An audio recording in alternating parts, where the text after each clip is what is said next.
What's going on, everyone? Welcome on into the Ryan Ripken Show. Hey, how you doing, Zach? Hold on for a second. Time out for a second. I'm going to back it up. Hey, Zach, come here. You're still glowing. You're I glowing. am. You're I'm glowing glowing. today. Hey, you know what? Because it's You're a just happy glowing. Thursday.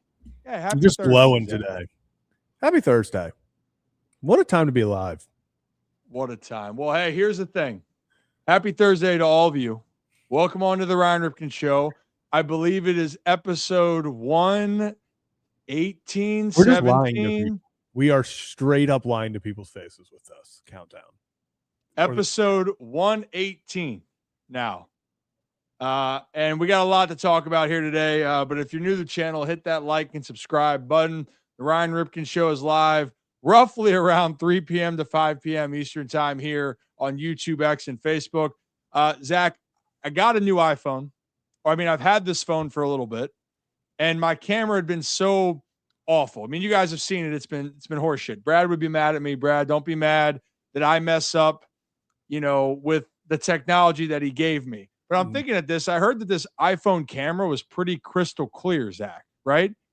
And I finally learned how to connect this to my phone or to the computer. And I got to say, like, I know I'm not known for my great hair, but damn, dude, the quality on this puppy looks good. It does. It looks much better than the camera we were using before. So we're back. We're in there. Hey, as your shirt would say, let's get silly today. Got too silly. Say, yeah. I mean, it's a crazy day. Just in general, not even in fact, we knew this was going to happen. We knew Harbaugh obviously would be elsewhere. We all thought it would be in New York, so it wasn't expected. But it's weird. It's weird thinking. John Harbaugh, head coach of the New York Giants, the New York Football Giants. Yeah. It's got a different ring to it, but you know what? I want to get into all of that in a second here, just personal thoughts. But the Giants got their guy. Before we get into it again, hit that like and subscribe button. We appreciate you guys. And here is the headlines for today, Zach. Just so for people that are tuning into the show, oh, wait a minute, John Harbaugh's a Giant. And, oh, wait a minute, is that a wild bro Hearn's going to join the show later on today? Stop traffic. Am I seeing that right, Zach? Yes, you are. Ryan O'Hearn. Within the hour. Yeah, within the hour. I guess is technically correct. Ryan O'Hearn. Turn and burn, baby. Ryan O'Hearn. Turn and burn. Friend of the show, friend of the program, recurring guest after today. So excited for that. So he'll be joining us at 4 to catch up, talking shop. We also, in about 10 minutes, because I texted him, I said, hey, you free? We need to talk some ball. Josh Berman of the Next Network. We'll get a graphic for Josh when we have things more planned out. But Josh Berman of the Next Network is going to join us to talk a little bit of ball here at 3:30. And then the news that we're hearing right now, Kyle Tucker could sign today. Well, a few reporters, journalists, analysts are thinking today could be the day that Kyle says, I am going to blank. So that and a whole lot more. Hit that like and subscribe button. I got to say, Zach, he's going to sign before we get off. Kyle Tucker's going to sign before we get to the whole point of is Kyle Tucker signing today. I just feel like that. I just feel that in my bones.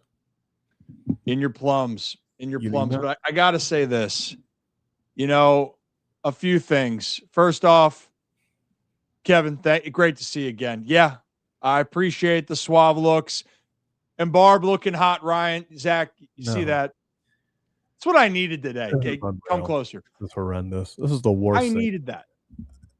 I blame every single one of you who's hyping him up in the comments because I have to deal with it. Like, you guys just get this 2 hour of it. When the cameras go off, I still got to deal with it. So, like, you guys are just making unreal. But Ryan, I do want to say, we obviously it is a new beginning. John Harbaugh to the Giants. Ravens officially, obviously, having their meetings to interview for their new head coach. So I decided if we're having change, if it's time for the new, it's only right that I join in. So not only is it new coaching positions, it's a new hat day. New hat day, baby. We're back. The hat. People forget that this started this color. Like everyone will be like, "Oh, you have a brown hat." It did not start this color brown. So here we go. New hat day confirmed. Actually, there's a box of like 30 hats that I have now. So we'll get to the studio. Here we go. Are you implying, Zach, that now you are this is the new hat for 2026? We're gonna let it play. We'll see. Maybe now that I just have an abundance of them again, we might have this one lasted. I think this one literally is from right before we went to spring training. So this one has been through the ringer. But new hat day, it's official. Lock it in. Here we go. What a time. What a time. It looks crisp. I got to say, you could wash your hat, but I understand. I got a lot of old hats myself because they build character. It helps you remind you of the story and the grind that you went through. But that hat does that's shining right through right there. Looks beautiful. It's people don't realize that it was a black hat. Like so many comments, especially during Orioles season, would be like, "Why do you have a brown hat? Like, why do you have a brown?" And I'm like, it's not brown. It started this color. It just it has character, builds character. That's what I'm saying. But yeah, it's all about new beginnings everywhere. That's the whole point of this. It's new beginnings. What a time. To new beginnings here. And there's new beginnings then in New York. The Giants, it's been reported, we probably haven't officially seen the contract, but everybody is saying John Harbaugh has accepted the deal to become the next Giants head coach, which then he would pick his staff.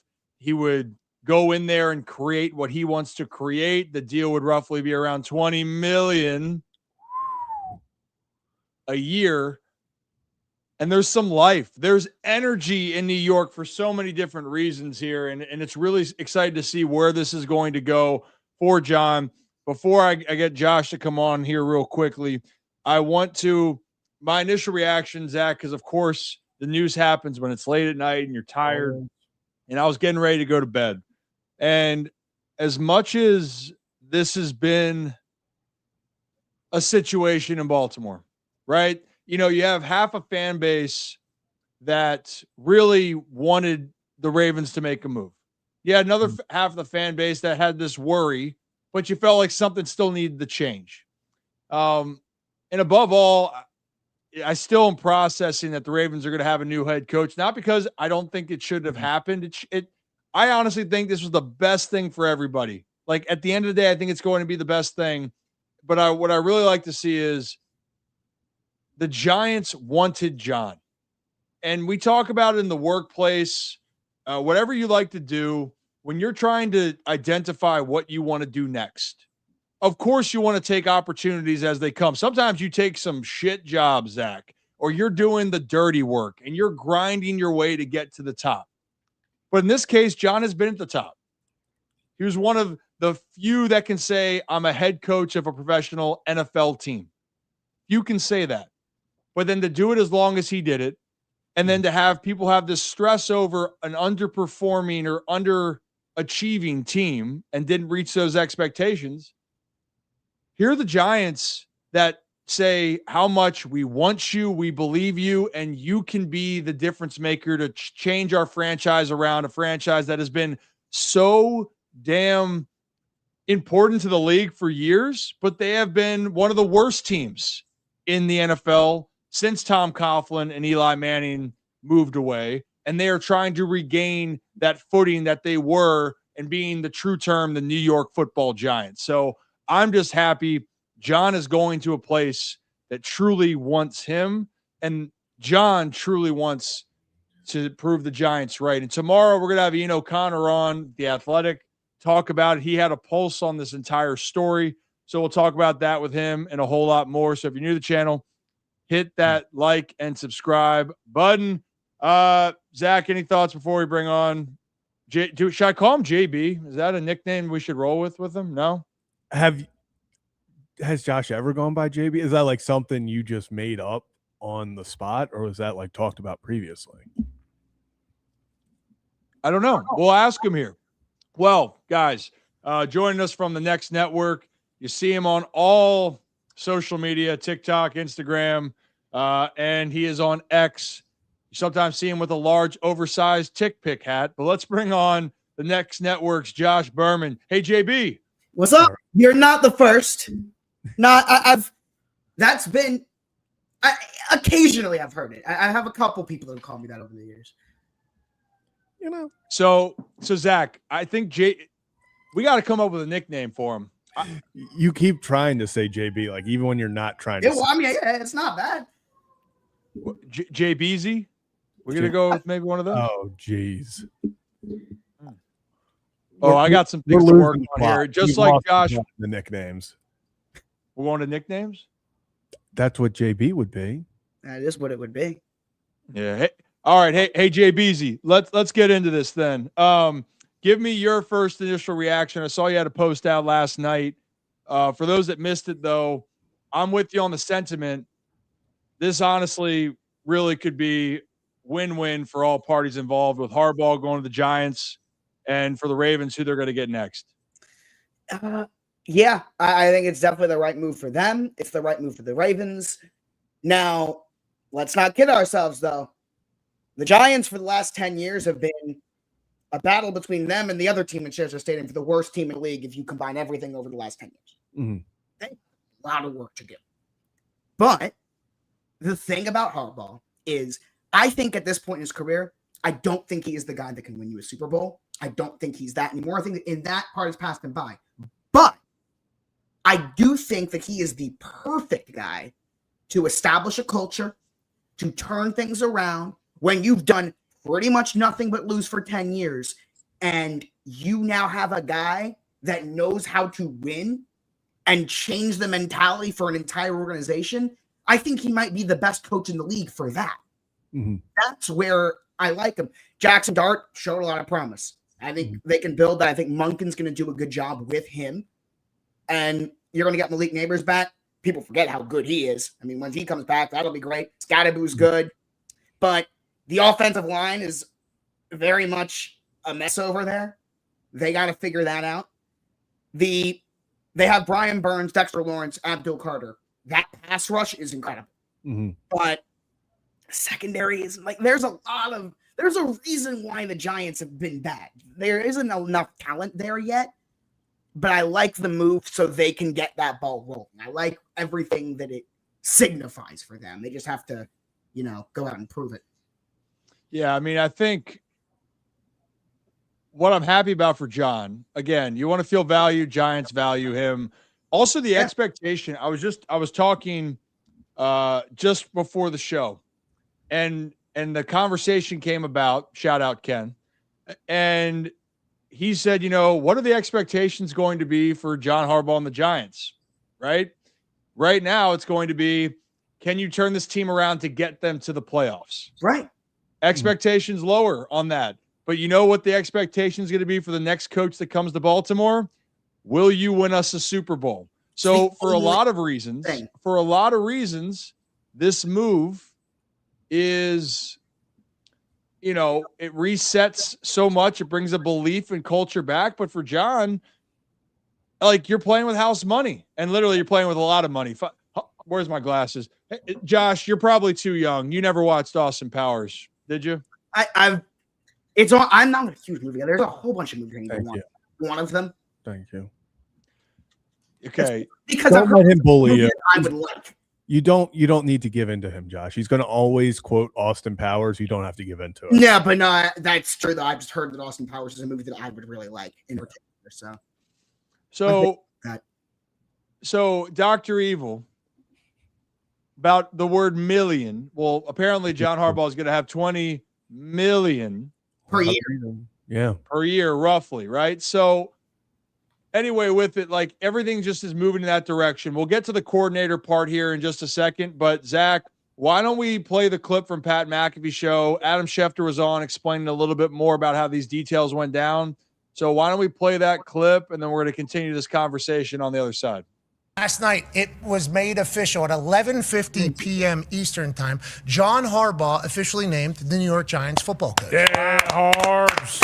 Congratulations to Harbaugh. Congratulations to the New York Giants. Allegedly through his entire interview yesterday, whenever he was boots on the ground up there in New Jersey for the New York Giants, he didn't answer his phone one time. He didn't look at his phone. Although he did get in a plane and leave, they were tracking his plane out of Teterboro and where he was headed. He was allegedly supposed to go do interviews with the Titans and amongst other places. A lot of people are saying maybe Tennessee was actually kind of a quiet favorite here for Harbaugh, as he's going to be maybe offered the keys to the entire palace and to kind of tell him to build it as they have a new stadium on the horizon. Well, he never made the trip to Nashville. I think if he lands there, maybe. You never know. You never know. You're walking by a honky-tonk. Who is Morgan Wallen's playing. And Harbaugh's like, I love this. Morgan Wallen's coming to Baltimore. And walks down a little bit further. Luke Combs is sitting right there, just welcome to town, coach. And then Jelly Roll's literally standing at the end of the street going, amen, singing to Harbaugh as he's in town. You can kind of get lost in the sauce down there in Nashville and say, wow, is this the greatest city that's ever existed? You start learning the history of it and you almost fall in love even more. So they didn't want that to happen if they were Giants fans. Bruce Brown in our group text, panicking. Oh, yeah. Panicking as Jets were kind of being tracked, which is obviously creepy, should not be able to happen. Hate that it is, but it's certainly part of the world that we're in. There was a man named Mr. O'Connor who was a part of the coverage of it. So I love that. Yeah. Have you been down to Nashville, Josh? No, I haven't, but I would love to. Well, it is an experience. It's a whole different world down there, but I am next year. It felt like there could have been some other options, but Zach, it always felt like the Giants, that was the place. It seemed like from the start of it. And one thing, actually, if you don't mind, Zach, this whole conversation's fascinating. If they're going in with the Giants, one part they were wondering about was control. They mentioned the Titans and saying, well, John wants all the control, or could be given the keys to the organization. But Zach, was it Ian O'Connor's tweet about Joe Schoen? Joe Schoen with the Giants? Mm-hmm.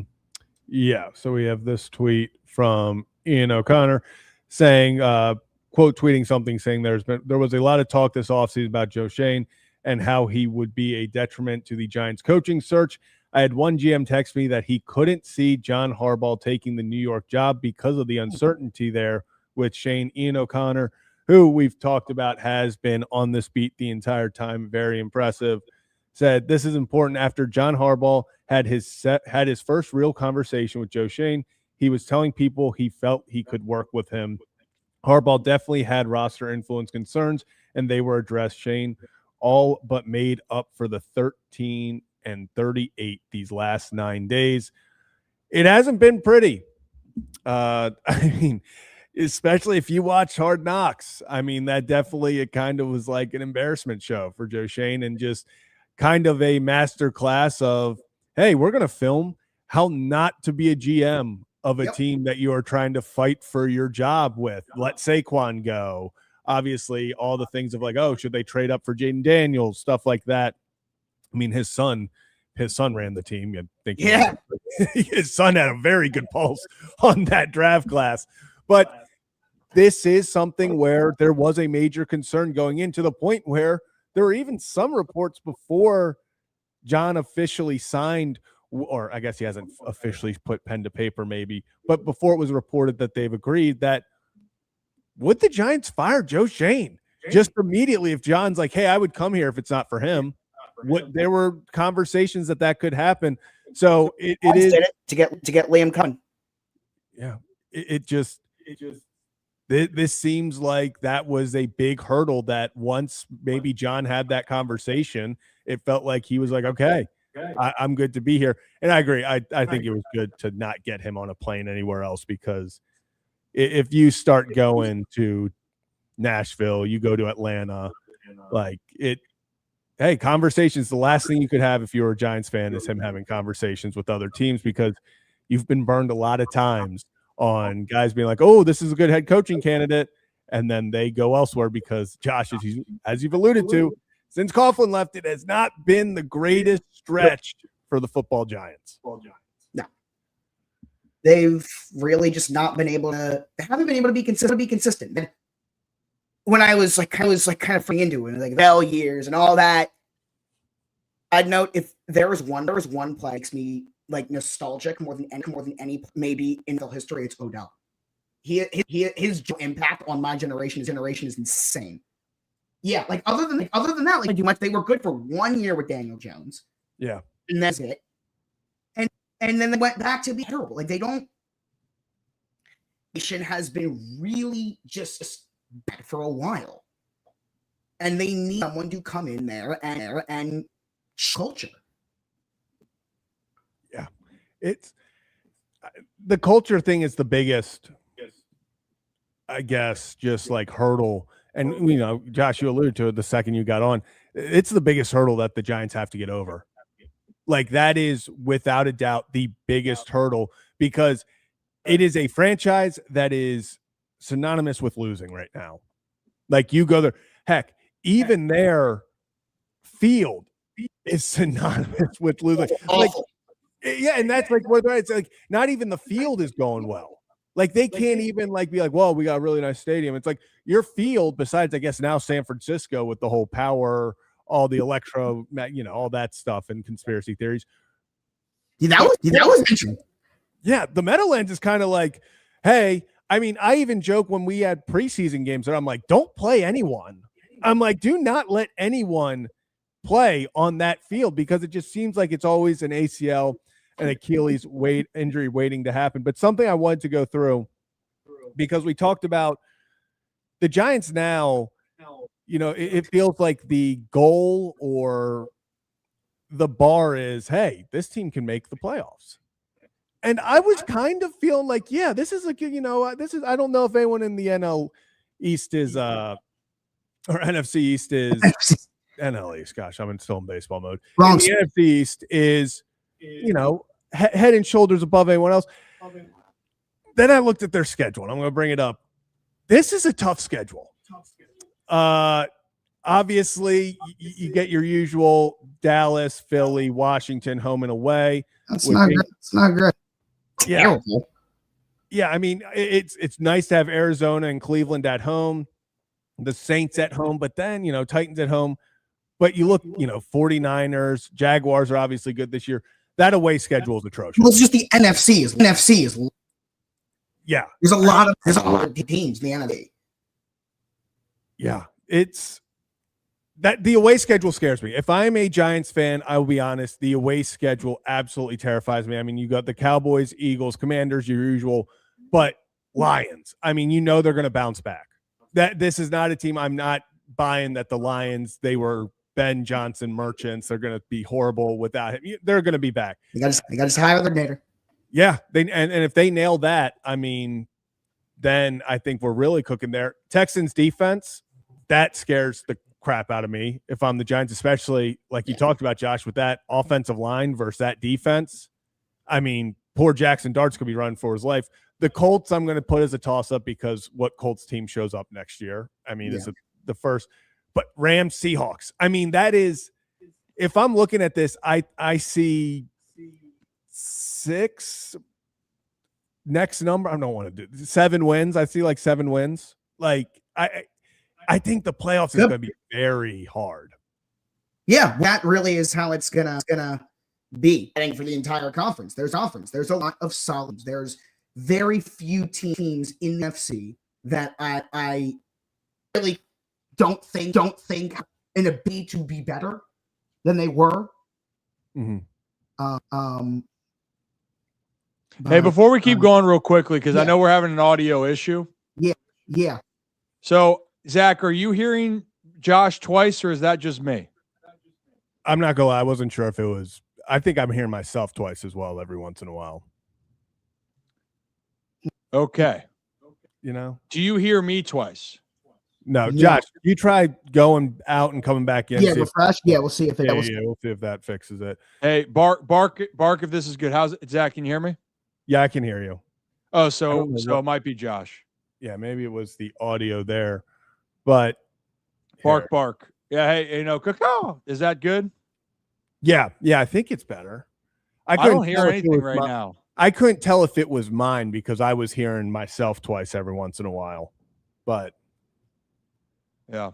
Hey, you know what? This is great right now. This is a lot of Ryan reflection today. And thank you. No one's perfect though, Rocky. No one's perfect, but I try my best. I do. All right. Well, why don't we try to bring Josh back on? Because as Taylor Swift would say, I'm the problem. I think Josh was the problem. It's him. Josh, let's bring him back on. Try this again. Round 2. All right. Am I back? We still got a double. We got a discount double echo with you. Yeah, my voice might be coming through the speaker or something. That's what they're saying. Is your speaker on the computer? Yeah. Is your audio, is your then mic also on? Like, are both on? I think so.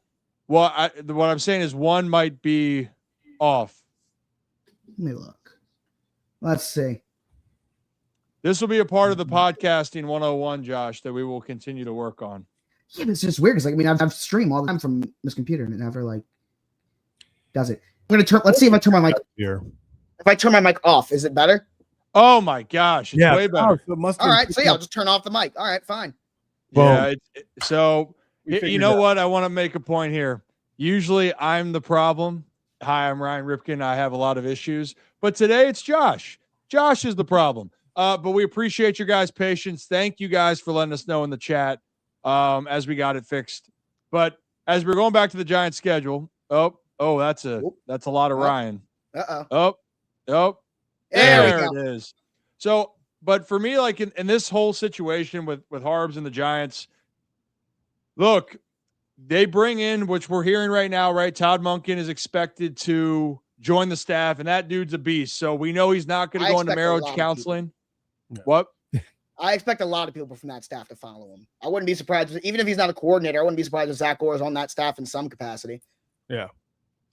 I wouldn't be either. If Orr doesn't get a DC job elsewhere, I think that he could follow with Harbs, no doubt about it. But with this schedule right here, and you think about Todd Monken with a young Jackson Dart, and one of the things that Todd said, besides that he would be a marriage counselor if he didn't get a job, the dude's going to be employed next year. And it looks like it's going to be with the Giants. He said he wants to go to a place with a quarterback that he thinks that they can win, and a quarterback that has the talent. Well, it kind of checks the boxes.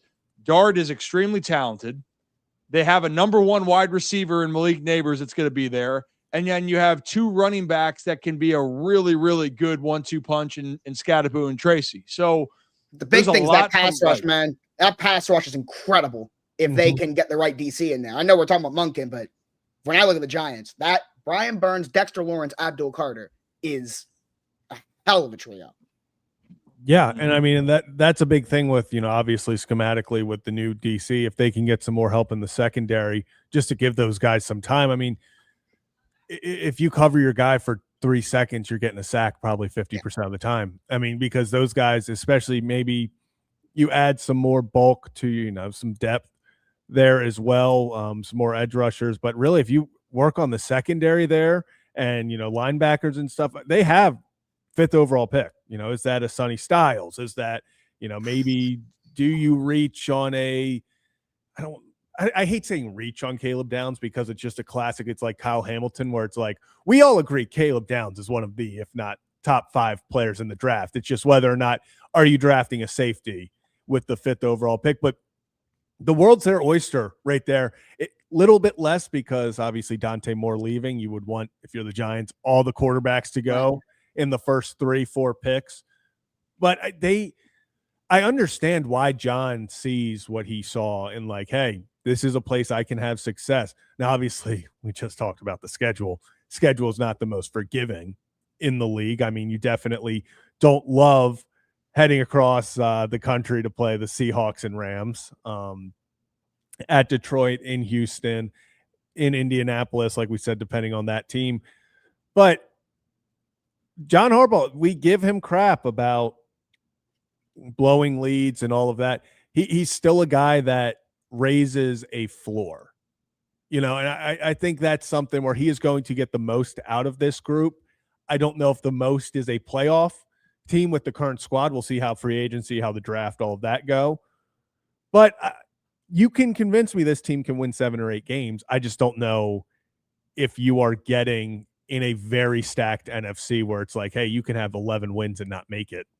You know who blew 4 double-digit, not double-digit, but you know who blew 4 or 5 fourth quarter leads this year? The Giants. Yeah.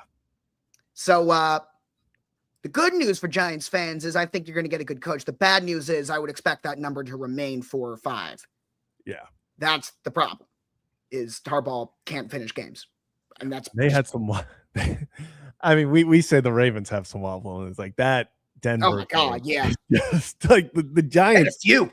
Yeah, they had a few that were very head scratching. Yeah. I mean, well, yes. I mean, that's a big reason why Dable got fired when he did, is because that Bears game, Dart gets hurt, but the Bears, which turns out to be, they are who you thought they, I guess, were, a team that will fall behind by 2 scores in the fourth quarter and come back and win.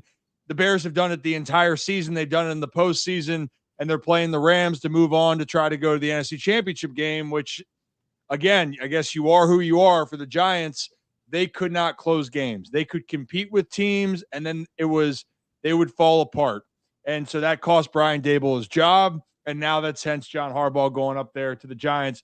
Hey, Josh, before we let you go, because we got to keep moving and grooving around, so we're having Ryan O'Hearn join us a little bit. So you are teeing us up, and we got the sound figured out, so we appreciate it. But in this case, final thing with the Ravens. They're still interviewing a hell of amount of candidates. They are being very strategic with this. And then Jeff Ripken the other day with us was saying he expects his process to be 2 to 3 weeks.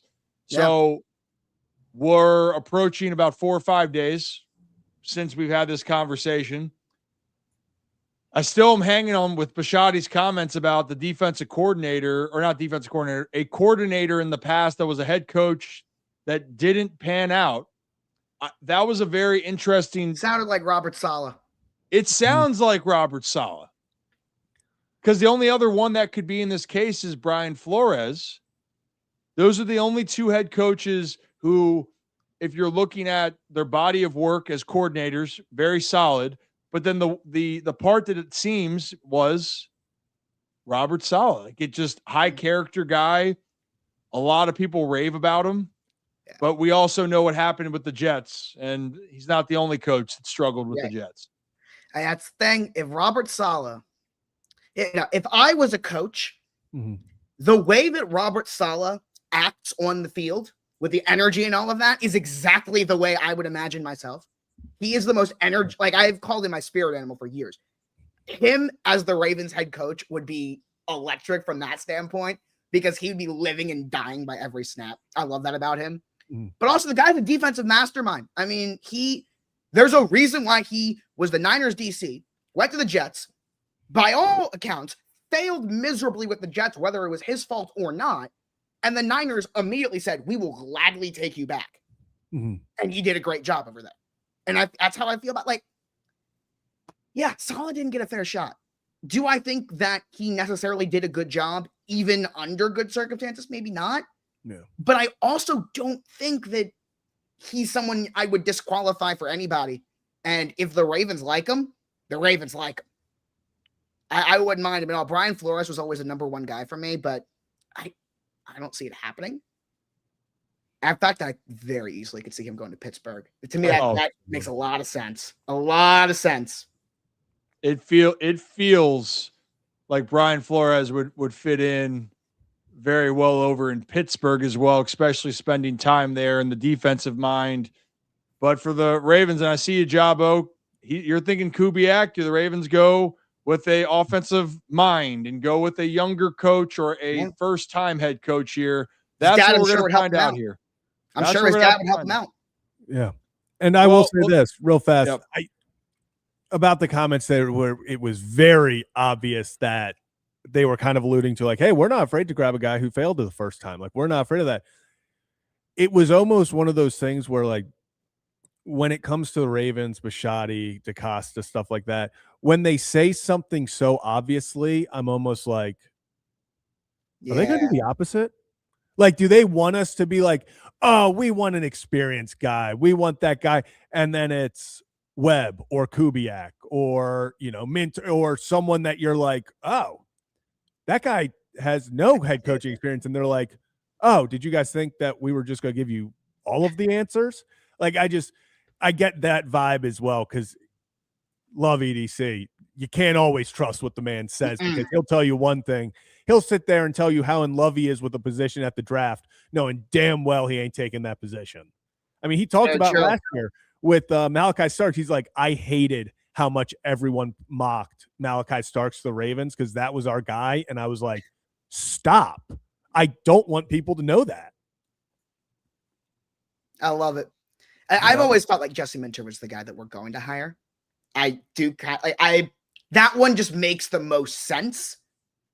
And it just, there is that connection, Harbaugh connection. I saw Ramey talk about Greg Roman's not coming back to Baltimore. Don't even get that thought in your head. It's not happening. Lamar would be on the first flight out of here if that happened. Greg Roman is not coming to Baltimore. I can promise you that. I guess time will tell, Josh, and we'll have to save that for a different time. But for those that don't know where you are, you're on. Explain to everyone where you are. You do it better than me. Hey, I'm EMM. TikTok, Instagram, definitely my main two. The Next Network, X, Twitter, whatever you want to call it, at Next Network Josh. Yeah, man, doing a lot of cool stuff, having fun. Next time I'll come on, my mic will be off. We'll figure that out. We'll work on podcasting one-on-one for you, Josh. But appreciate you, man. Be good. Thanks for being the layup here, or the lead up for Ryan O'Hearn. All-star, right? Ryan O'Hearn. Is that where he went? Yeah, unfortunately. I know the Orioles and Pirates have absolutely no rivalry whatsoever, but from my perspective, he went to Pittsburgh. I need at least one question of why Pittsburgh, even if there's no rivalry whatsoever. Yeah, I'll give you a reason, Josh. $29 million. That's a good reason. Yeah. Fair enough. All right, Josh. Be Fair good. enough. Appreciate you, man. Josh Berman, everybody. Good kid. Good kid. I love it. And if you're new to the channel, hit that like and subscribe button. Just had Josh Berman with the Next Network on. He passionate, man. Passionate about football, the Ravens. And we're sorry about the mic issues. It happens. Believe me, we've been there all the time with all this. But yes, we're going back to the headliners here. Hey, now we will touch a little bit more, maybe some final closing thoughts with Harbaugh. And if we don't get to them all today, tomorrow we have Ian O'Connor joining us, who is right on the track for this entire Harbaugh situation. And we'll probably have more information on who's going to be the next coordinators, because it looks like Todd Monken's going to be the one on the offensive side.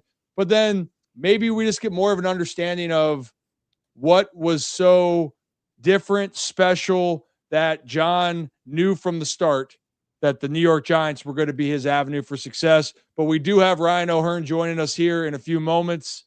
If you guys forgot about him, he played for the Baltimore Orioles here the last couple seasons, traded to the San Diego Padres, home of the Fighting Gavin Sheetses, and now he is a new member of the Pittsburgh Pirates, 2-year, $29 million deal.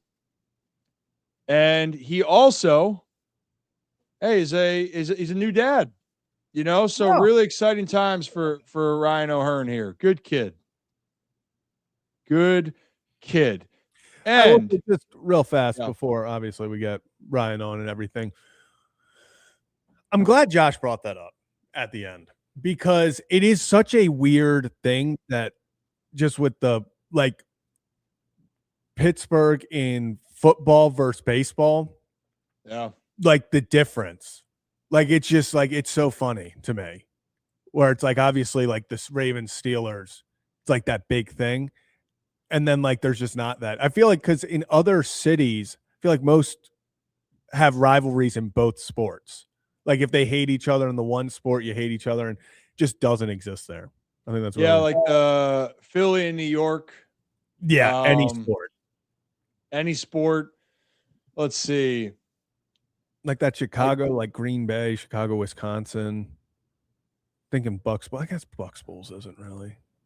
Chicago, Yeah, Detroit. You kind of have Chicago, a theory Detroit. to that. Chicago, Detroit. There it is. Chicago, Detroit. The LA versus car I was LA. thinking of- Every time Yeah, it's LA versus LA.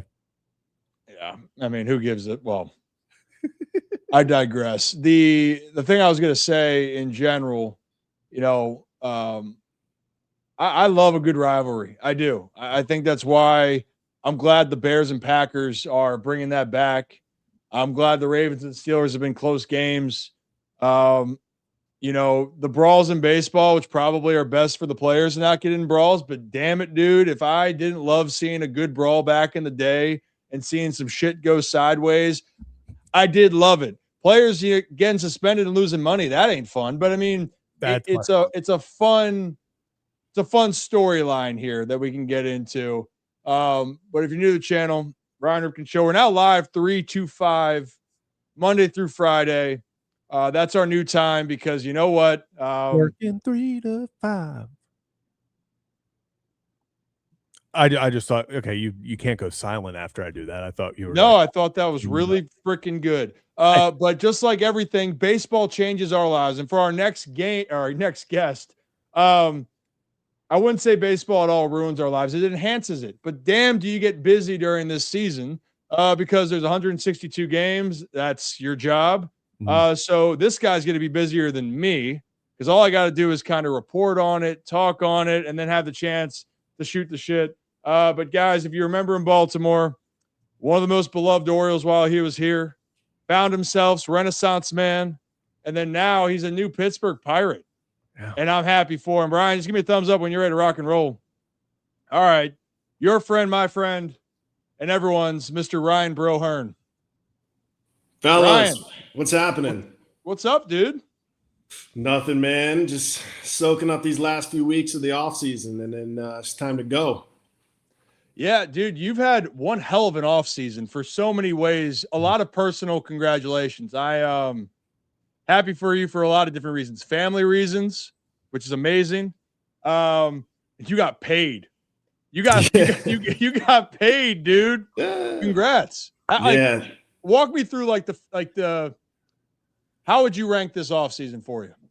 Oh, dude, it's been 10 out of 10. It's been as good as it could be. I mean, I'm excited where I'm going. I got a brand new, fresh baby. So it's, it comes with its challenges, but it's been beautiful, man. We've had a blast. So it's flown by, honestly. I feel like the season just ended and here we are. It's middle of January, but it's been great, man.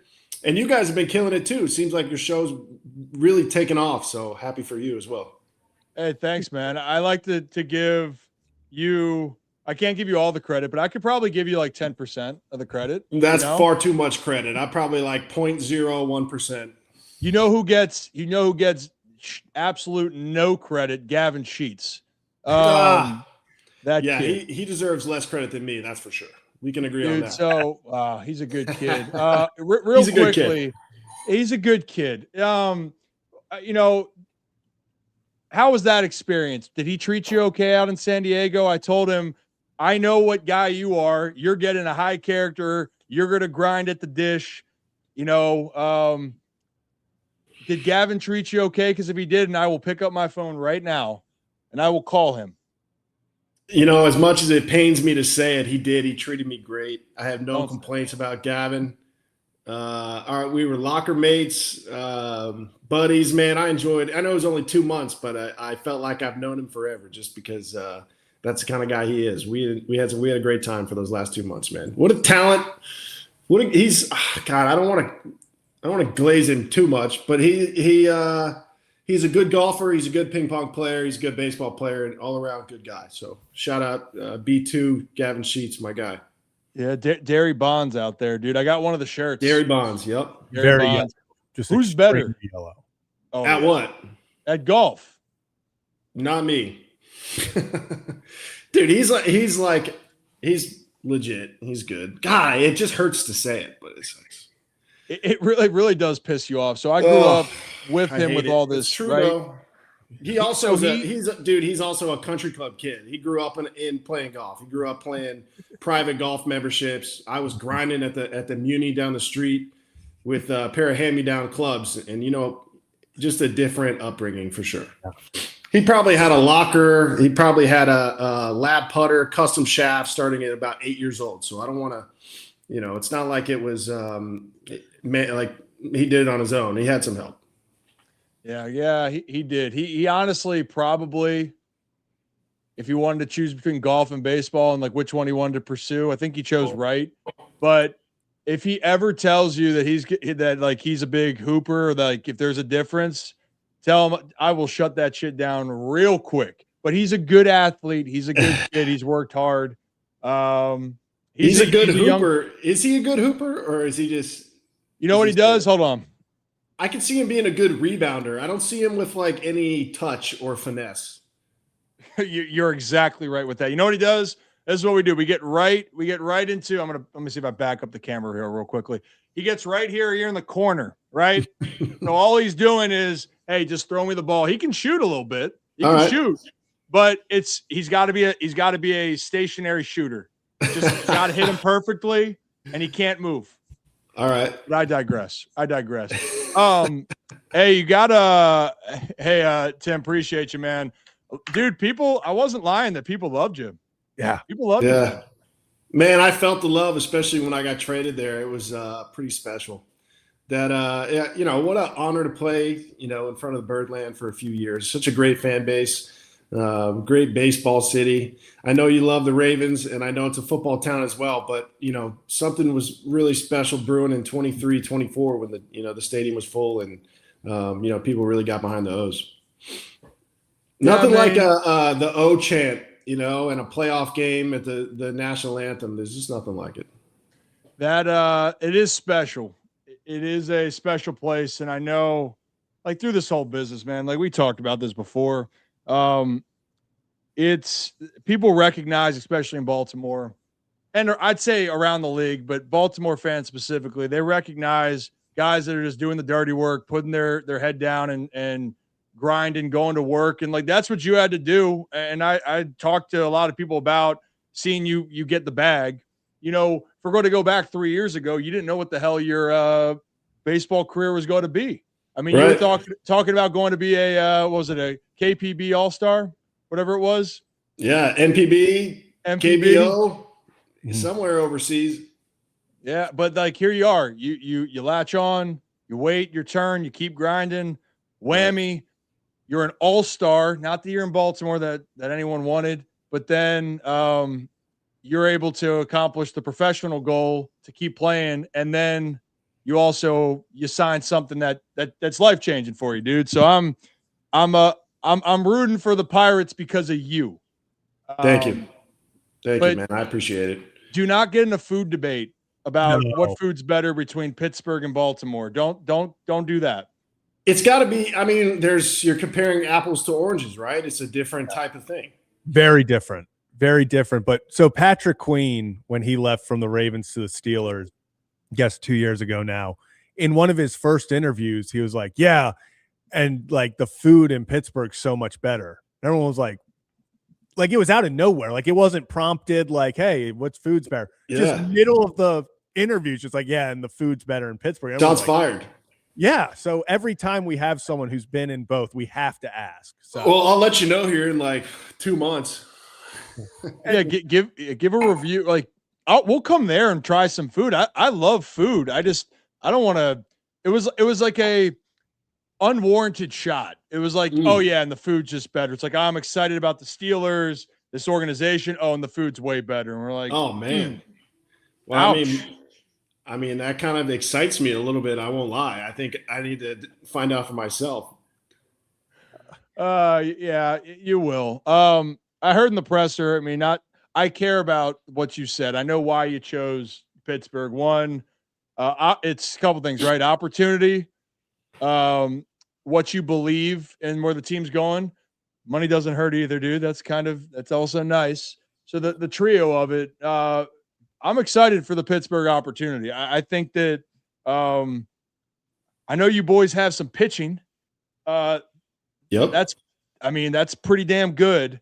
What else? I mean, throughout this whole factor of it, what else are you looking forward to going into Pittsburgh that maybe you weren't aware of or that you're still excited to see? Yeah, I mean, I think, you talk about the city of Baltimore and the fans. I think that there are some similarities in my mind. It seems like two blue collar, great cities, great sports teams, people that are really, get behind their teams. And, you nailed it with the team. It's like I'm looking at the roster in Pittsburgh. I'm like, man, this team is not far off.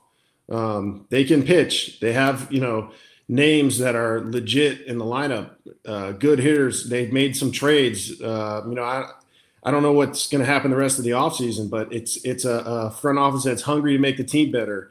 Yeah, money doesn't hurt, but I had some options. It was, I had a few options, and things seemed like a great situation for me in Pittsburgh. And I can kind of relate to the city a little bit. I consider myself I guess I play baseball for a living, but I'm in a baseball sense, I would consider myself a blue collar baseball player. You watch me play for a few years. I like to do the dirty work. I'm going to hustle. I'm going to grind it out. It might not always be pretty, but I'm going to do whatever I can to get the job done. And that kind of, in my mind, fit the mold and fit the demeanor of the city. As Baltimore was, and I think maybe that had something to do with why the fans embraced me. But I can't state enough how much love I have for the city of Baltimore, the fans, the organization, all of it. I looked on the schedule. I was like bummed a little bit that we won't go and play in Baltimore this year. But a lot of love, and you guys know that. I've made it real clear how I feel about city, fans, organization, all of it. And, and at the same time, I'm really grateful for the Pirates and this great opportunity I have for the next few years to play on that team and do my part to make them better. And, we'll see what happens. We can still be friends. It's okay. We're in a different league. You know what I mean? Except for that 3-game series in April. Other than that, it's like, hey, we can root for each other, and I'll see you in the World Series maybe. Ooh. And get it out of the way early. We just, 3 games in April, early April, and then it's for each other the rest of the way. I will say, Ryan, obviously Kansas City not taking a shot at them, but you've had some now great ballparks. I mean, Camden Yards, then you go to San Diego, now PNC Park in Pittsburgh. How to pick them. I'll say some incredible venues. Are you excited to play there in just that beautiful stadium?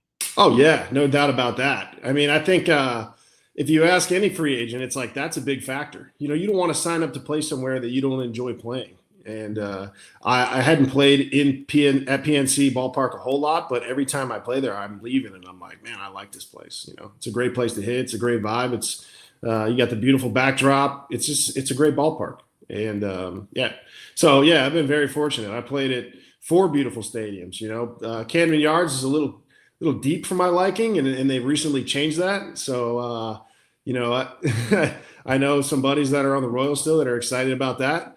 But I've been very lucky when it comes to, places I get to call my home stadium. And, Camden Yards is definitely right up there at the top of my list, and PNC as well. I mean, Petco Park, same thing. It's like, it would be hard for me to rank them because like, I really do.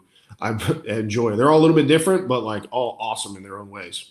Was there ever a crappy day in San Diego? Because I feel like I would tune in to a Padres game, and it's like, and here it is. It's a 78-degree game. It's sunny outside. It's a beautiful ballpark, and I was like, I see why people go to San Diego, and they're like, I'm cool with staying here.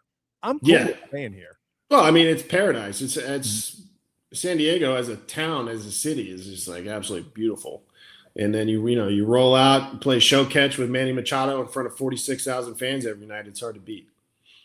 Good. Zach, you know what show catch is? No. So it's essentially Rip you go knows. out. Hey Ryan, Rip, did you ever play show catch in Bowie? Oh damn! Oh dude. No, hey, I don't think I had the stones back then to do that in Bowie. So Zach, what it is when you're going right out, right in front of the dugout, okay, and you're just like, hey, let's play a little catch. is there a true reason? Maybe, but like, is it cool? Sure. Like, oh, Derek Jeter was doing that growing up. My dad, maybe did that a little bit. And Bingo. it's like, do you need to do it? No, but like, damn, it kind of looks cool.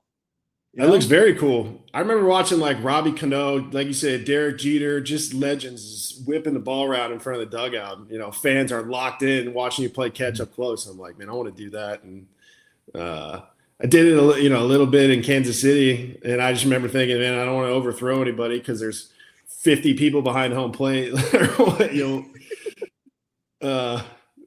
yeah. You gotta be confident where you're throwing the ball. That's for sure. Yeah, and it's got to look nonchalant too. You can't. Yeah, it's got to look easy. Hard. Yeah, for sure. Yeah. Manny.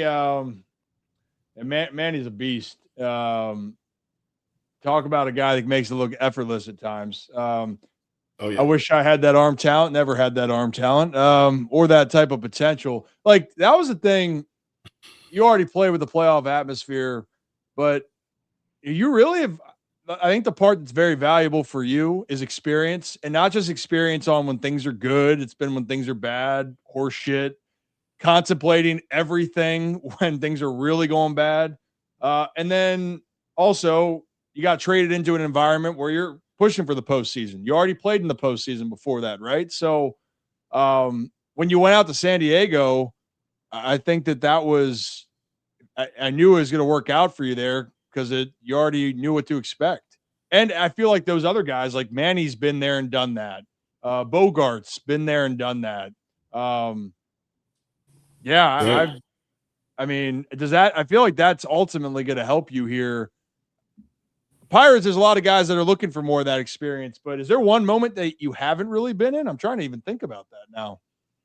Well, besides, I haven't made not World Series, not like right. That's what I'm itching for. Obviously, I want to. I've been in the postseason the last 3 years, never made it past the second round or past the boy did we make it to the DS in 23. But so that's in my mind, that's the next step, and experience definitely helps. When I got traded to San Diego, there was no doubt we were going to the postseason. We weren't in yet, but everybody knew. It's that belief. It's that believing how good you are, and you got to have some arrogance in this game to kind of carry you. And especially when you lose a few games, it's like, wait a minute, like we're good and let's go do it instead of questioning like what's going on. So I mean, I don't have a ton of postseason experience. I'm not going to sit around and say that, but I have a little bit, and I think that helps. And like I said, it starts with that belief, man. It starts with that. You still got to go play the games, but if you don't believe you're going to go to the postseason, then nobody else is. Damn right on that. This game, what I try to on my side here, right? Just like we just. Thank you for educating Zach on show catch. Like that was big. Like this is what we're trying to do. It's educating. My pleasure. Insight. Yeah. Now he's going to be on the lookout for it for those boys playing show catch and. I will be. I'll walk through the stadium. I'll be like, oh, I know what's going on down there. Just go look for Gunner and the polar bear playing catch in front of the dugout. You'll be like, I know what that is. Zach's gonna puff out his chest like, oh, a little show catch. You're not aware? Yeah, you're not aware of that? Yeah. Oh, you guys don't know what show catch is? Casuals. Damn. Well, let me educate you. Hey, but on the other side of this, I always the context of the behind the scenes, right? So last year was so damn hard in Baltimore for so many reasons. I've talked about with you, I've talked about with Seti, Dino, Bradish, the guys I'm really close with. And the moments that I talk about with like character, and I tell people like, hey, it's not working out right now, but I know how these guys are. Like for me with Bradish and Dino, I've been sitting around maybe having some more tequila than I should when I was still playing. Happens. It's never too much, actually. I think it enhances your overall play. Different concept. My dad believed drinking beer while working out worked for him. I believe that tequila was my thing, Ryan. So I get it. I remember, so I would talk to Dino and Bradish and even Seti, and I talking about the game, talking about life. And I knew when things were shit was going to get tough, they're going to figure it out. What are some things then behind the scenes with when you look back at whether the guys that you were with, where you feel really good that they're going to get back, or maybe is it a story that you hold with those guys that tells a little bit more about, I don't know, it's more inner workings behind the scenes, if that makes sense. Yeah, I mean, it just started off so bad. And when I look back on it, we just dug a hole. And I think when it goes like that, you got to find a way to like scratch a win out of a bad series and maybe win 1 out of 3 instead of getting swept. It just was like it just dug a hole. And to our credit, like nobody gave up. Nobody threw in the towel. We were trying to rally around each other, trying to realize, hey, we got time. And ultimately, we didn't get to where we wanted to, obviously. But, I credit the guys in the locker room for staying there. I credit Manso for rallying the boys, man. He was great. And sad when Hyde got fired, man, because I really enjoyed playing for him. It just, when you start off tough like that and, there were injuries and there were things like that. And maybe there wasn't enough depth in some areas to kind of carry us through. But, those are excuses. But, I think you just got to find a way to scratch and claw, and maybe you lose a few in a row. You show up, it's like, no, today's the day. We're going to figure out a way to win this ball game. Like, I don't care. And we had that eventually. I remember a 12 or 13 inning game where we won in Milwaukee. Finally, it was Manzo's first win as a manager, and I was just like, boys, today is the day. Like, whatever, I don't care. Just whatever we got to do to figure out a way to win this game today. But I think finding any way to shift momentum. You got to continue to have fun. When things are going bad, you can't just be like, oh my gosh, we're depressed. And like, because those guys really care. And, so finding a way to whatever it takes to kind of right the ship and get the vibe going the other way. And then just as fast as it can go bad, it can go good. So, I mean, and realizing, you have time. I think the Orioles have done a good job of adding good players this offseason. I think, they got some guys back healthy. Like a healthy Kyle Bradish is like a game changer in my opinion. Obviously, Trevor Rogers, what he did at the end of the year last year is special. Dean is solid as can be. You got Eflin back. His back is feeling better. Like there's a lot of good things going on with the Orioles. Not to mention you sign a guy who hits 40+ homers a year. Taylor Ward's a great player. So I think for O's fans, like you got a lot to be excited about. I will say, like, when you have injuries and things and maybe guys come out of the gate and they're not playing as well as they potentially can be, and you're playing in the AL East against some of those monsters, you can get down quick and get buried. So I think that's kind of what got us last year. Yeah. And, that is a part of it, and when things cycle and you get in your head and you're sitting there when you lose. So I tell people I've been on some pretty bad teams. In the minor leagues, actually, Buck Britton was my manager, and we started off 7-0, and we thought we were like the best team. We're like, well, boys are humming here. We're not losing. And then we sucked, and we lost a lot. And it's quickly how that changes. But then also, it's not that you don't care and not that you're going out there, but you have this feeling around like, shit, how can we get out of this? Things aren't going right. You're smacking your head against the wall. 2 things I'll let you go. The first thing right here is for young hitters, because everyone has different ways. And the one thing I don't like to talk about with young hitters is mechanics and all that. Everyone, if you want to have your hands up here and you want to be able to move them around, like my dad had 15,000 stances, and good for him. It worked for him. But that's the beauty. It worked for young hitters. For you specifically, how did you get out of your head? What did you do? Was it I needed to get off the field, or if I'm looking at tape all the time and I'm going, damn, I think it's good. I'm going to go work on it. It doesn't feel right. You know what I'm talking about. It's like that mental, you're trying to get out of that mental block. Could you maybe explain your thought process a little bit? Yeah, well, I'll say, for hitters, like the only way is through. The only way is like continuing to grind, continuing to figure it out, putting that time and effort into the cage. And then, and yes, mechanics matter. Like, I'm not going to lie and say they don't matter. Mechanics absolutely matter, but there also has to be that element of like, mechanics are over. My mechanical part of the day is over. Now I'm competing, and I'm carrying that into the game. We did a lot of, I know me personally, when I start going through it, I'll do my mechanic stuff. I'll try to get there, get those as clean as possible. And then I'll go do a mix BP, like I'll have a hitting coach set up, 40 feet away, and I'll try to have him be whoever the pitcher is that night, and like throw hard and spin breaking balls and throw changeups, and hey, like, we're competing.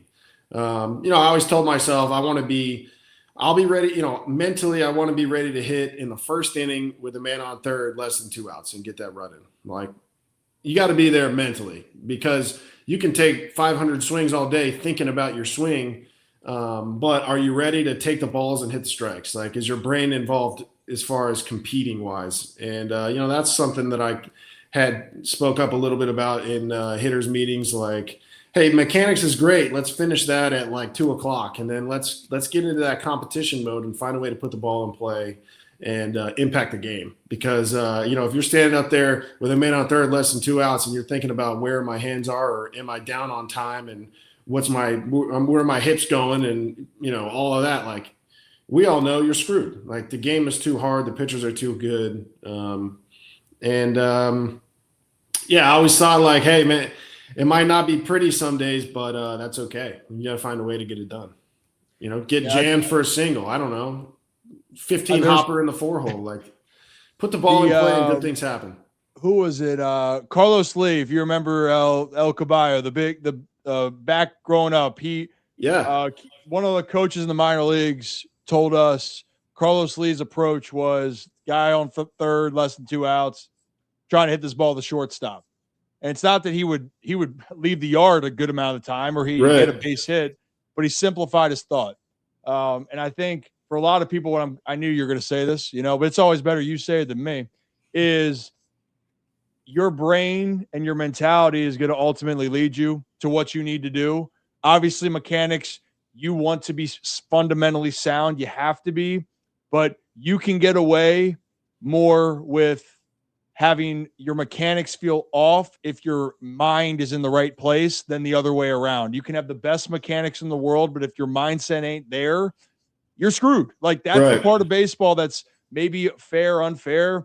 You have to battle each night. And if you have the best batting practice in the world, it doesn't mean you're going to have the best game. Lord knows I had I'd put on some clinics. It felt like, the ball's leaving the seats, and then what I do, go 0 for 4, 3 punchies. You've probably done that a couple times. Oh, yeah, and vice versa. Sometimes you leave batting practice, you're like, what am I doing? And then you go out there and you get 3 knocks. But, yeah, I could see you putting some balls in the seats. I know you got that 5 o'clock juice. See, that's like a – man, that's like a backhanded compliment right there, because Zach knows that phrase. I do know that one. That 5 o'clock hitter. 5 o'clock hitter. Yeah. Yeah. All right, I forgive you. Hey, I think Zach wanted to follow up now. Yeah, what you got? Just about mindset, and you were talking about being prepared to hit, the first inning and the 9th inning. Especially at the beginning of your career, pinch hitting late in games and coming up in massive moments off the bench. How did you prepare throughout a game so that you were ready where, hey, I haven't been in this game for 7 innings, but the moment my number's called to go up there in a big moment, I know I have a good chance to come through? What was your mindset maybe throughout the game of staying ready so when your moment comes, you don't have to get ready? Yeah, it's definitely a mindset, and it takes a while to figure out. Just, the behind-the-scenes stuff during the game, like making sure your body's loose, your body's ready, you're hitting maybe some machine or whatever during the game. And then after that, it becomes mental. Like, how to hit, and then you just got to go up there and, like, take the safety off. Like, I always thought, like, if I went up there and took the first strike down the middle, and, like, I was like, all right. But if I fouled it off, I'd be like, all right, I'm on this guy. You know what I mean? Like, I had Dale Swain told me one time, it's not called pinch walking. Like, get up there and swing the bat. which I think is great advice. Obviously, you don't want to swing it, 2 balls in the dirt and then take, whatever. But taking the safety off, being ready to swing, being ready to make an impact the minute you get out there, and then trusting your talent and your ability to go out there and compete. You're up in that spot for a reason. And then, that's normal to have some like anxiety, especially for a young player. That you're not in the game all day and then you come in a big situation and you got that little bit of anxiety. And I think I got to the point where I like enjoyed that. I was like, all right, here we go. Like I'm feeling like maybe I'm a little jittery. I got energy. Like I'm about to, use this instead of be like, oh God, what's going on? Like, no, that's a good thing. That's your body getting you ready to go make something happen.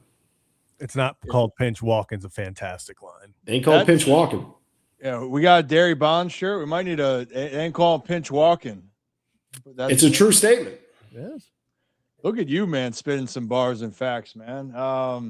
Hey, I always thought you were that mentality you talk about. You definitely bring it into the game.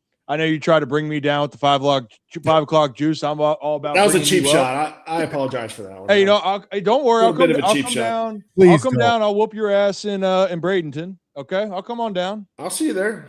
Metaphorically, take some batting practice. You got, dude. I haven't taken BP in some time. That would be a show, dude. The OB would pop. Oblique would shit. Yeah. Well, the good news is you don't have to play the next day, so you're fine. Although it might affect the golf game, but another couple shots of if I see bourbon up there or tequila, that's nothing. It won't fix. Hey, last thing then, because people nostalgic, you were hitting at some chords. We're talking about like you play this game well, dude. Like I'm gonna talk to Kyle at the Iron Rooster tomorrow, and he's gonna probably sit there and go like, "Did you tell Ryan I say hi?" He says hi, by the way. Tell him I said hello, man. He's the best. We spent a lot of off days at the Iron Rooster. Yeah, he is the best. He puts up with me, so that's a lot in my book. But give me a couple of your favorite memories in Baltimore. Not necessarily if you're gonna go, oh, that was well, we clinched the playoffs. If you want to be that cliche, dude, go ahead. I'm not gonna stop you. But is there a moment to you that you were like, damn, that was cool? I'll tell you one of my first things I'll say about my impression of you. You got called up and you were playing a day game. I believe it was a day game. And you had a single up the middle, not a big deal. Drove in a couple ribbies. I'm like, this guy's coming through. Look at this guy. The Royals gave him away for nothing. Thanks. Yeah. That was my initial thought. And then I went, oh, dude, this guy. And I talked to Dino, and he goes, dude, O'Hearn's the best. And I thought that was my first parts of it. I remember the hit, and I remember then Dino talking about just being a grade A dude. So you got any thoughts that pop up? Yeah, I do, man. I remember that first day. I stayed at the Westin across the street, and the stadium and my hotel room had a direct view of Camden Yards. So, and the lights were on like late. So I got in late from Norfolk, didn't sleep much, kept wake up, take a leak, check out the stadium. I was just couldn't be, more excited, and didn't sleep much that night. Got there the next day, was lucky enough to get a few hits. And it was just good vibes from the start, man. I spent 3 years on the pitcher side of the locker room next to Dean, because me and Dean were buddies, and we still are buddies. But we were locker mates, man. I enjoyed him, and for me, it's the people. I have so many people that I keep in contact with from that clubhouse and that locker room, whether it's coaches, staff, players. Everybody really. It's nothing like showing up to a place that you enjoy going to work every day. Everybody's name in the building, things like that. The day I got traded, after the game, there was a bunch of guys who pulled up their chairs around my locker, and we just kind of hashed it out. And we were like, man, this is it. What a ride it's been, and love you boys. And so that's something that will always stand out to me is, they took the time. Everybody could have went home and whatever, another guy got traded, but, we spent, maybe an hour after the game just hanging out in the locker room, and they all pulled up to my locker. So that was really special. Club-O karaoke on the bus, man. I don't know if I should have let that out of the bag, but Club-O, dude. Oh, hey, how you doing? A lot of good times. A lot of good times traveling with the boys on the road. Just so many special people, and just that feeling of there was a lot of stretches in 23 and 24 where it's like, man, we showed up and like we were ready to kick some ass. Like we knew we were beating some ass today. Like I don't care who's going out there against us, and that was really, really fun to be a part of. Late baseball in September, late August, September in 23, where we had blood was in the water. We were like, we're coming for this division. We knew we had it. We had a couple big series against the Rays. Camden Yard was rocking. Man, those were just such good vibes, and it gives me chills thinking about it. I had a lot of fun on those teams. I got a framed AL East jersey the year we won it, and with all the boys from that team. And just the relationships. That's really the main thing. We won a lot of games. There's some cool moments running down the orange carpet, things like that. But for me, most of it has to do with the relationships. And, that's something that I will carry with me forever. Yeah. At the end of the day, I tell people in this world, once you get in it, the fandom of it, of course, you want to win. Fans want to win. Players, believe me, they want to win. But when the jersey's off, there's moments that I will remember, but it's because of the people, right? Like right. That's why when people say, why are you, the Orioles, Ryan, you're from Baltimore, you want them to win. I go, actually, I got more of an affinity because of the boys. Like I've been with those guys in the locker room, and I want it so damn bad for them because I know how hard it is. And then it's over, then you move on. And then you got to be doing podcasts and shows like this, right? And I got to deal with Zach now, or Zach has to deal with me. I don't know which way that is. Yeah, but it's cool. I will say there's nothing better than when a group of guys comes together, enjoys playing with each other, and the relationships develop throughout the season, and then everything clicks and the team plays well, and you feel like you can't lose, and then the city joins in and they realize how great the team is, and then it's just this, big love affair where it's like the players want to win for the city, the fans want to support the team. We had that in 23. We win the East. We have a pre-playoff practice, and like 15,000 people show up to watch a practice. Like those were really, really special times, and connecting with the city and the fans, and obviously doing it with a group of guys in the clubhouse that you enjoy doing it with. So I think for me, that's what it's all about. And that's why you were beloved too by so many. Is the you mentioned like the relationship part, when the fans feel that you care, like they feel that, they're gonna love you even more, because all that they want to feel that they're being recognized too. And I know it was frustrating as hell last year, but even through all of it, you made the teammates feel recognized. You made the fans feel appreciated. Everywhere you went, dude, your teammates embraced you. I always say it's by your peers. Good being a good kid. I think I told you that's like that's my highest honor. Like you're a good kid. You know that we're the same age, same birthday, July 26, 93. How wild is that? Yeah, same birthday. Look at that, dude. Look at that. I'm crazy. not a parent yet. I don't think I know anybody with the same birthday as me. Really? Yeah. Yeah. If someone was to ask me that question, I would be like, that's the only guy I can think of. So now that's going to happen. Trivia question that. And if you want a double trivia, growing up, Alex Rodriguez's birthday was the day after mine. So when we were in Texas, my dad's last year, and Alex got me a giant ass teddy bear, and I still it's in the studio. Is it still there? Really? Zach? Oh, he's gonna go get it. Yeah, it's still there. That's cool. Yeah. Yeah, dude. It's a camaraderie part, man. I miss that. I do miss that part. Yeah, it's real, man. It's real. Even the screeches that you did before the Padres game, that was you, right? The hug. Yeah, it was me and Jason Adam.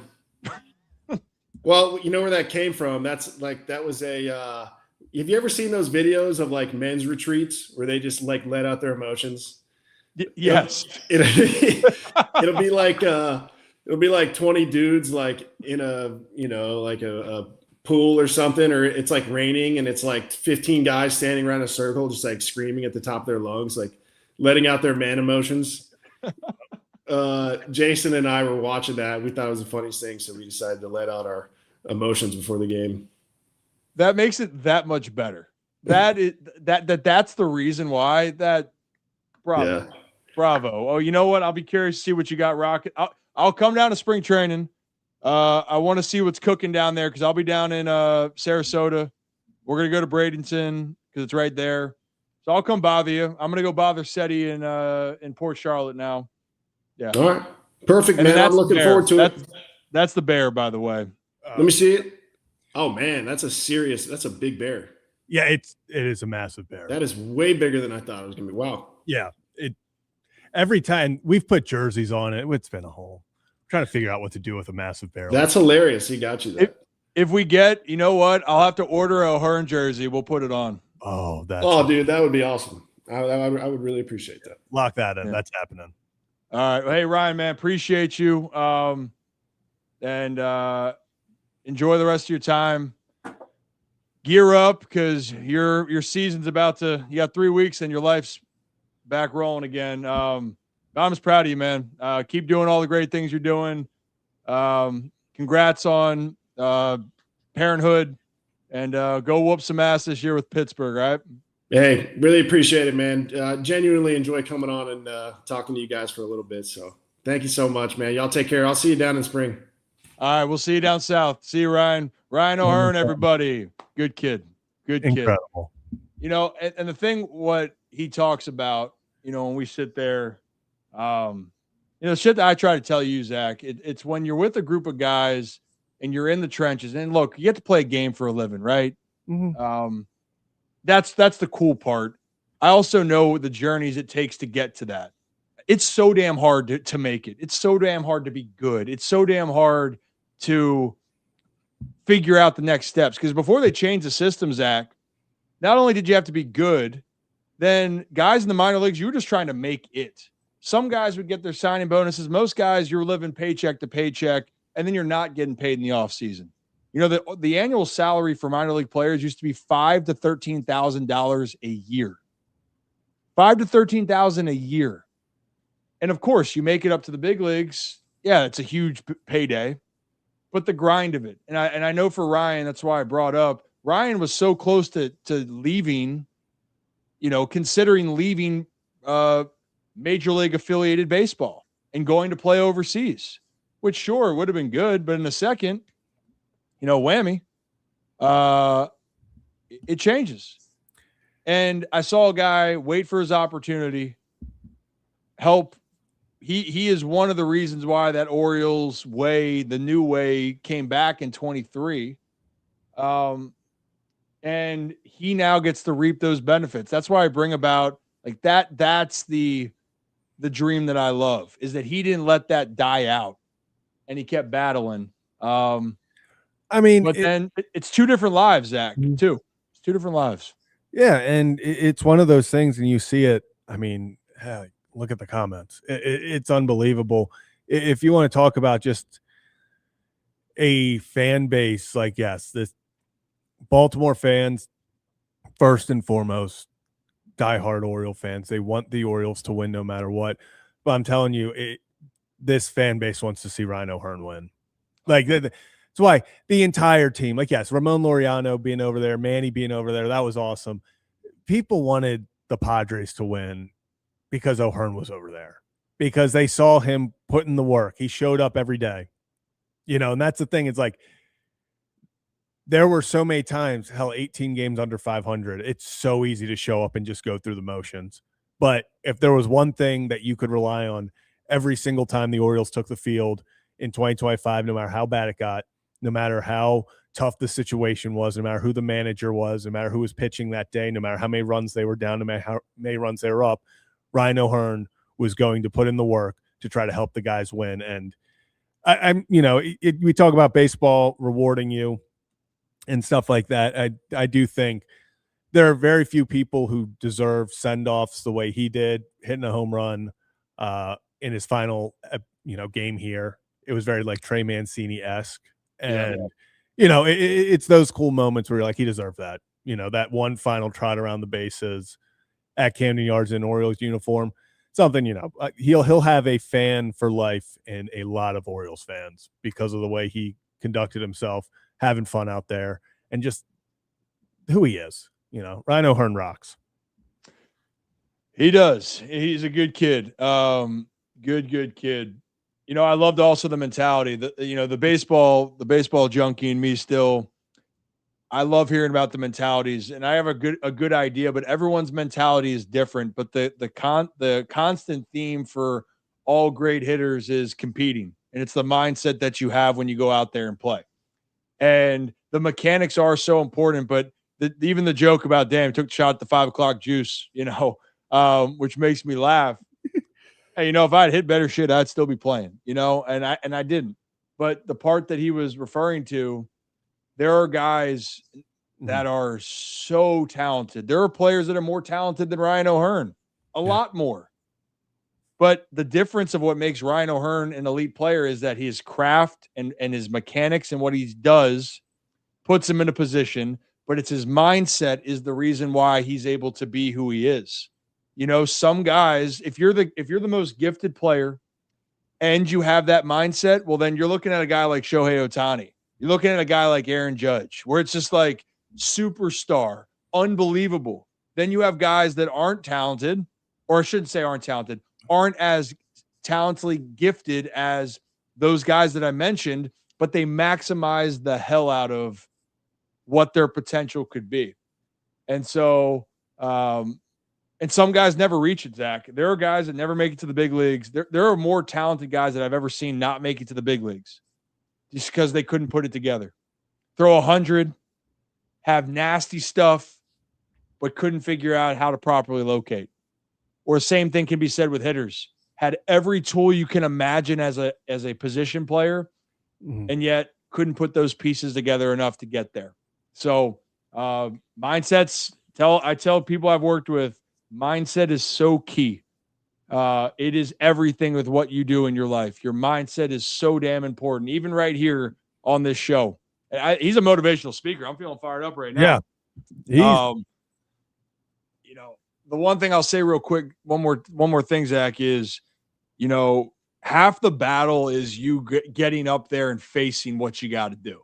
That's half the battle. Then the other half is going to be, can you execute what you have to do? Can you figure it out? Because no one's going to feel sorry for you if you don't figure it out, but can you continue to try? Can you continue to work through it? And, that's the beauty of baseball. You fail so much, you either let it just kick you in the teeth and you go, oh, woe is me, which I've been guilty of that in the past. But now being done, Zach, or even at the end of my career, I made the choice of I'm going to get my shit kicked in, but I have a choice. Am I getting up one more time? Am I going to do this? So in this media career that we're doing, we're going to mess up some things. We're going to mess up some shows. We're going to have times where I go, damn, that was just horse shit. But I'm going to get back up. We're going to do it again the next day. It's a big reason why we've been able to grow is that mindset for us. And then the other big reason is we got a great support team, the group that we work with, but the people that follow us and the ones that have followed us from the beginning. We appreciate you guys. For everyone that's joined us in this process, we appreciate you guys. It means the world. It means the world. And we're going to keep going with all this. If you're new to the channel, hit that like and subscribe button. Ryan Ripken Show, we're live on YouTube, X, and Facebook. We're also on Apple, Spotify, wherever you get your podcasts. And, yeah, become a channel member, too. We are bringing back call-ins. That will be a Friday thing. Friday call-ins. We're bringing that back here on the show. Will be great. Going to be good. Going to be great. Beauty. We did just talk to Ryan O'Hearn. We had Josh Berman from the Next Network on earlier. And I feel like I know we're running. That went longer. I appreciate Ryan for taking time. Do we want to hit the Kyle? Did Kyle Tucker sign yet? No, Kyle Tucker has not signed. That would have been something with O'Hearn on. But yeah, no, he has not signed. If we want to do that. Is Real it worth doing this real quick? Do we talk about it real quickly? Well, do we think it's not pressing? You know, it's not pressing.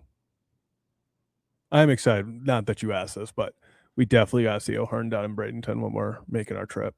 Dude, I actually want to get on the field. I want to see if I can pump one out still.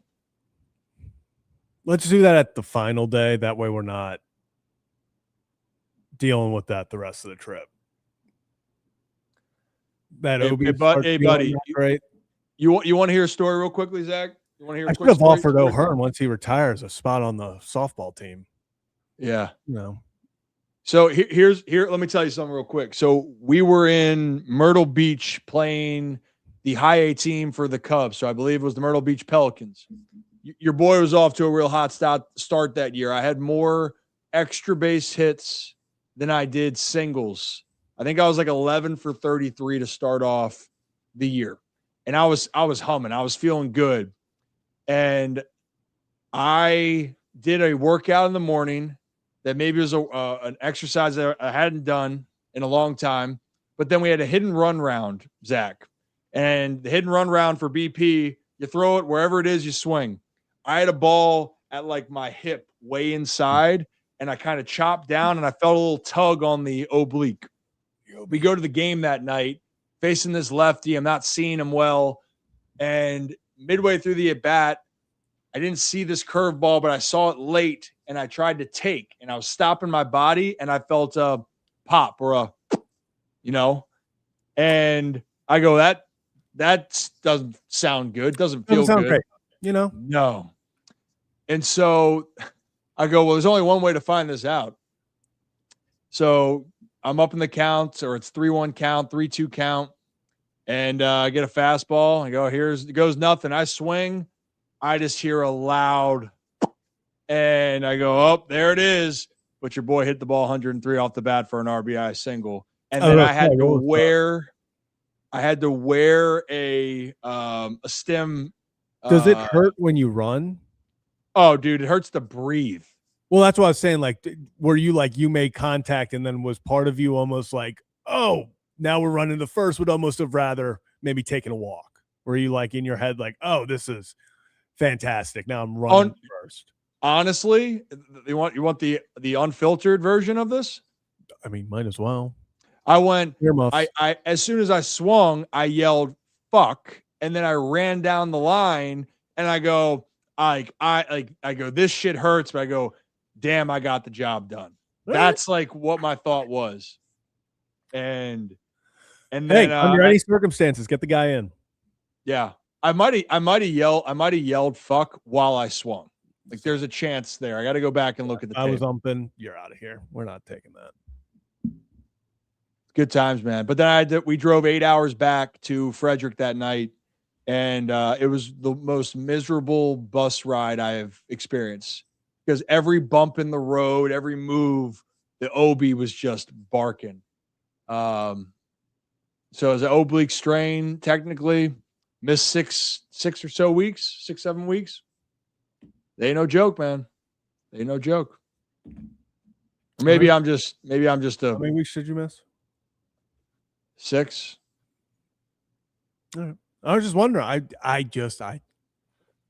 It sound went out. I just didn't know if you said something. Talking shit? I wasn't talking shit. I don't think you understand what I'm asking. I don't. You said 6-7 weeks. I said, how many weeks? If we're going to go viral for the kids, we might as well.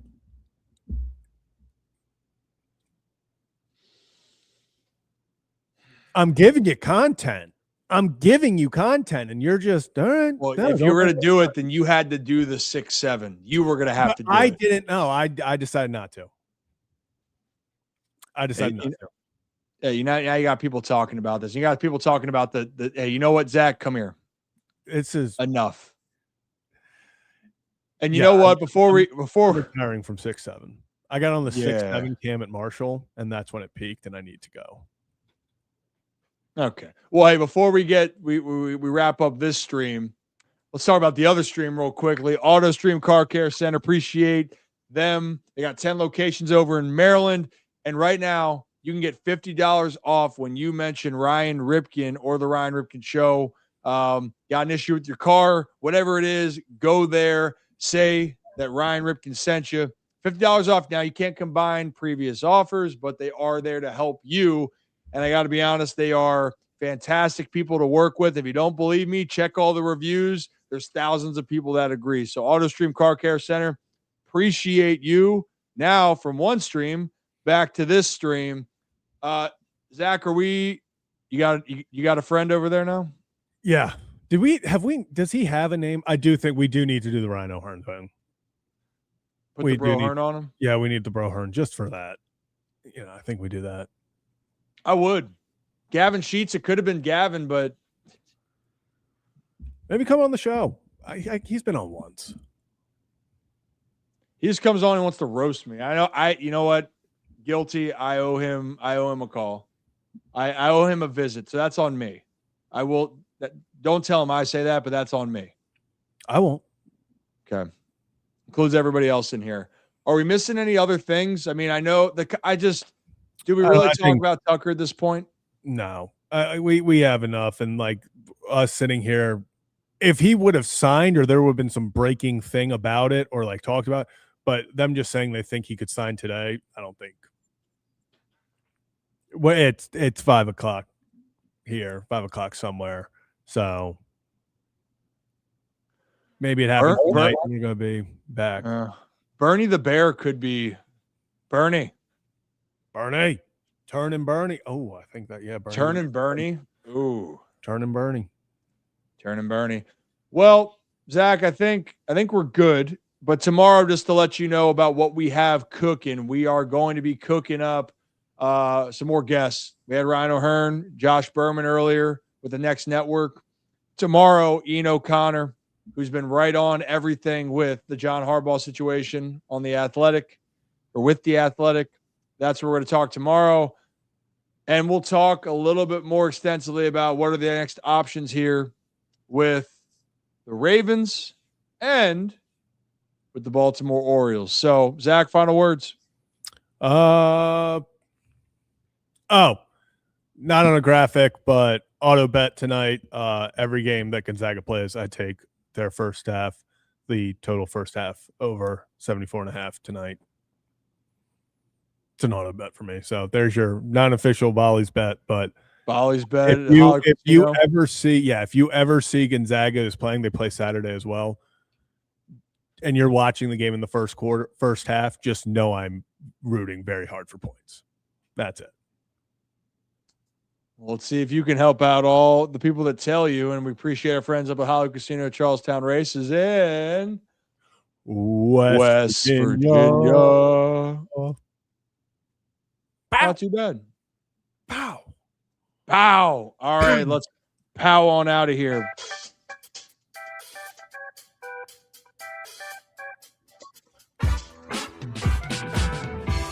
As always, here on the Ryan Ripken Show, we appreciate each and every one of you. Have a day, have a night, have a great stinking rest of your Thursday.